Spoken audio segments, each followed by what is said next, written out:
Hey, toy fans! Welcome back to the Spector Creative channel. I'm a LEGO representation of Toy Guru Neitlich, lifelong toy collector, lifelong chair sitter, and toy maker. It's kind of what makes this channel unique is, besides being a collector myself, I have been working in the toy industry for 25 years. And, well, it's given me a unique perspective, and because of that, we have some great subscribers. One of them, Dennis Gray, recently wrote me an email asking me about my most expensive figure ever. Interesting question.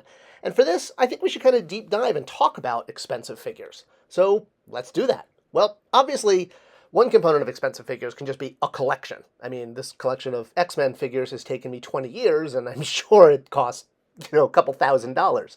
Plus, you've got that giant Sentinel from HasLab that was $400 on the corner. So there you go. You've got, your one figure that costs $400, and then a collection that costs, a couple hundred. That's one example of expensive figures. But another, and I think kind of what Dennis is talking about, are these one-offs. Figures that, for one reason or another, are just worth lots of money. Usually it's because they had a very limited run, limited release, they were a prototype, something like that. So, now, I mentioned that I've worked in the toy industry, so that's going to kind of throw off the equilibrium of what's my most expensive toy because, well, I've had the very good fortune of working on some very large toys and some very expensive toys. So I don't know if I can count those, but let's just kind of look real quick as categories. So you got your playsets, right? Playsets tend to be more expensive, and when you're buying a playset online for collectors, well, it's going to be even more expensive because you don't get the benefit of mass retail.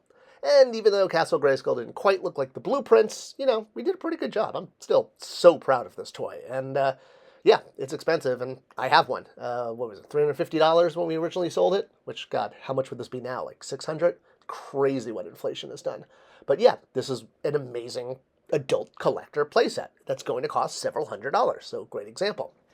Another sort of one-off expensive item are prop replicas. So I've worked on many of these at different companies. At Mattel, I got to work on all the Ghostbuster prop replicas, but lots of brands have this, from Marvel to Star Wars, and yeah, these items are usually several $100s because we want, as collectors, authenticity, and we want, to look like it just came right out of the source material.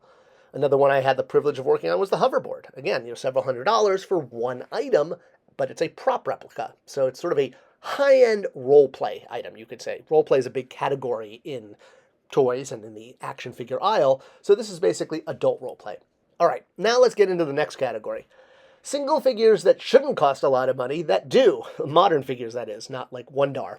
So while I own many Boba Fetts, and, starting with this modern Boba Fett, well, the reason that this Boba Fett cost so much is because he was only released in Canada, and I don't have it.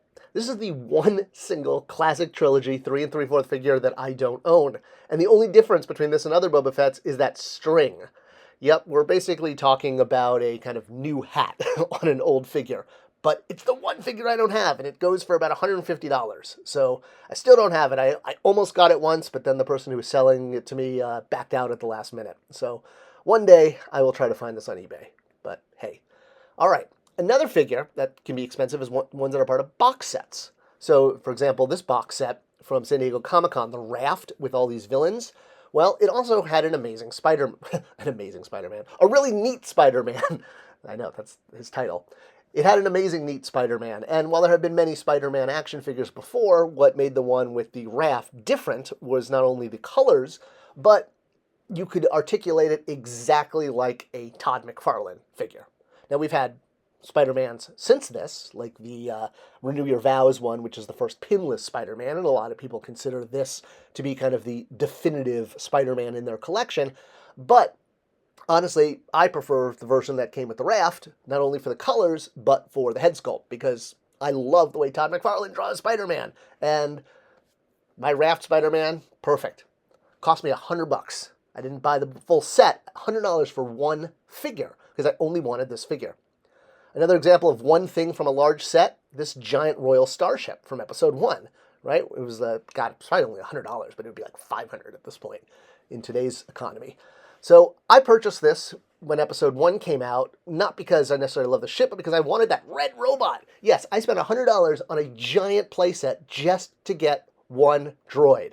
I know, it seems kind of crazy, right? I mean, I did enjoy the ship, and it was really cool, but it didn't last. I still have the droid, but I've long parted with the ship. Sometimes I tend to think of that as the most expensive accessory I've ever had to buy. The reason I wanted this droid is because droids were rare at this time. I mean, we had a few that were trickling out in the Power of the Jedi line post Episode 1, but it's not like today where we have the Disney Build-A-Droids. And getting droids back, when Episode 1 came out, were far and few between. So getting a new astromech droid, I thought, was really cool. I mean, obviously, this exact astromech droid would get remade several times, and we'd also get the whole Disney Build-A-Droid thing, and in time, astromechs would be all over the place. They wouldn't be like it was in Episode 1 where you had to buy a $99 spaceship. All right, let's look at a single large figure, kind of like the Sentinel in that X-Men collection. So here we have the Belrog from NECA. And again, I want to say this was about $200 when it came out. Here's mine. I have it being defended, or he's fighting off the Avengers there, and he's got a Gandalf in his hand from the Armies of Middle-earth scale. I thought that scaled really well, but it is meant to scale with 6-inch figures. It's a giant, huge action figure. He's got wings, he's got multiple accessories, he's articulated, he's from NECA, and he fits perfectly with the Toy Biz Lord of the Rings collection, which is why I spent several $100s on this. It's one of the biggest villains in the first movie, and I was a huge collector of Lord of the Rings. I mean, I still am. And I felt like I had all these figures, but I wanted the giant monster that went with it. So I was happy to smack down several $100s, not to mention the several $100s I'd already spent on all those box sets to get the collection. But it becomes kind of a icing on the cake sometimes. When you have a collection, much like the Sentinel, the Belrog became a giant figure to tie my collection together. So how about you? What are the most expensive figures you've ever bought, and why? What made you buy them? Are they basic figures that you could have gotten cheap that have gone up in price? Let me know. As always, the best way to support this channel is to share this video with others. Thanks for doing that, and watching and liking. Leave a comment below. Let me know what your most expensive figure is, and let's chat about it.